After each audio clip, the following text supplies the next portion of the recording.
UltraTech यह है देश का नंबर 1 सीमेंट ब्रांड, लेकिन इसे नंबर 1 बनाने में आदित्य बिरला को 57 इयर्स लग गई। वहीं गौतम अडानी को सिर्फ 3 इयर्स के अंदर देश का दूसरा सबसे बड़ा सीमेंट ब्रांड खड़ा कर दिया। और अब सीमेंट मार्केट में इतनी बड़ी लड़ाई हो चुकी थी कि लोगों ने इसे टाइटल दे दिया द ग्रेट सीमेंट वॉर। आखिर अल्ट्राटेक देश का नंबर 1 सीमेंट ब्रांड कैसे बना और गौतम अडानी को सीमेंट इंडस्ट्री में आने की क्या नौबत पड़ी, आइए देखते हैं आज की इस वीडियो में। अगर नए आए हो तो चैनल को सब्सक्राइब और वीडियो को लाइक निश्चित कीजिए। तो सबसे पहले बात करें अगर अल्ट्राटेक की, तो बेसिकली यह 2 कंपनियों को मर्ज करके बनाई गई है। पहला है आदित्य बिरला ग्रुप की ग्रास सीमेंट और दूसरी है लार्सन एवं टार्बो सीमेंट। बात है साल 2000 की, जब एलटी ने अपने सीमेंट बिजनेस को सेल करने का फैसला लिया। उस टाइम पर यह इंडिया का लार्जेस्ट सीमेंट मैन्युफैक्चरर हुआ करता था और आदित्य बिरला ग्रुप की grass cement third largest cement produce थी। पर ग्राफिक सीमेंट ने साल 2004 तक एलटी में अपने बिजनेस को खरीद लिया था। फिर इस साल एलटी ने नाम चेंज करके अल्ट्राटेक रख दिया गया और अब अल्ट्राटेक देश का नंबर 1 सीमेंट ब्रांड बन चुका था, जिसकी कैपेसिटी 30 मिलियन टन पर एनएम थी।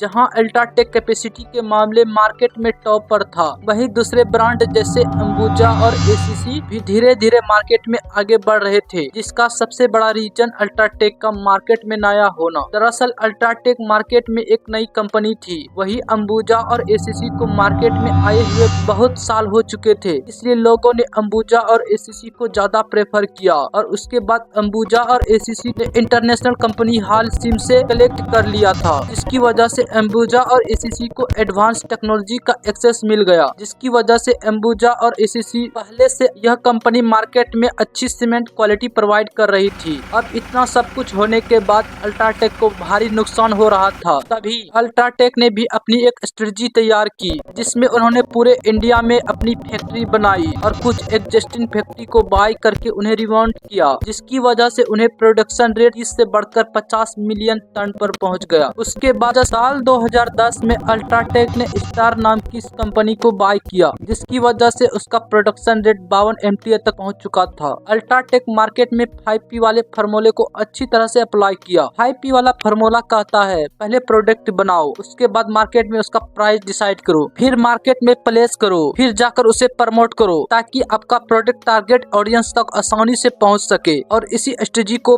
अल्ट्राटेक ने भी अप्लाई किया, जिसका रिजल्ट यह हुआ कि उनका प्रोडक्शन रेट 52 MTA तक पहुंच चुका था। लेकिन अल्ट्राटेक अब इस चीज से खुश नहीं था, क्योंकि वह पूरी इंडिया में दबदबा नहीं बना पाया था। इसलिए अल्ट्राटेक ने हर स्टेट के कुछ लोकल कंपनी को खरीदना शुरू कर दिया और इस स्ट्रेटजी को इंडिया के हर शहर टॉप पर ला दिया था। इसके चलते अल्ट्राटेक चीन के बाद दुनिया का दूसरी सबसे बड़ी कंपनी बन चुकी थी, जिसकी कैपेसिटी 100 मिलियन टन तक पहुंच चुकी थी। अब यह सिर्फ एक कंपनी ही नहीं, बल्कि इंडिया की एक ग्लोबल लेवल पर बड़ी अचीवमेंट थी। और साल 2019 से और 2020 तक अल्ट्राटेक को प्रॉफिट ही प्रॉफिट हो रहा था, क्योंकि इस साल अल्ट्राटेक ने 41,476 करोड़ का रेवेन्यू जनरेट किया था। अब यहाँ तक तो सब ठीक चल ही रहा था, तभी अल्ट्राटेक के सामने 2 प्रॉब्लम आ रही थी। एक प्रॉब्लम तो उन्हें छुटकारा मिल गया था, लेकिन दूसरी प्रॉब्लम बहुत बड़ी थी, क्योंकि इस साल कोविड-19 की वजह से पूरे देश में लॉकडाउन चल रहा था, जिसकी वजह से ट्रांसपोर्टेशन और प्रोडक्शन रुक चुके थे। और बाकी कंपनी की तरह अल्ट्राटेक को भी इस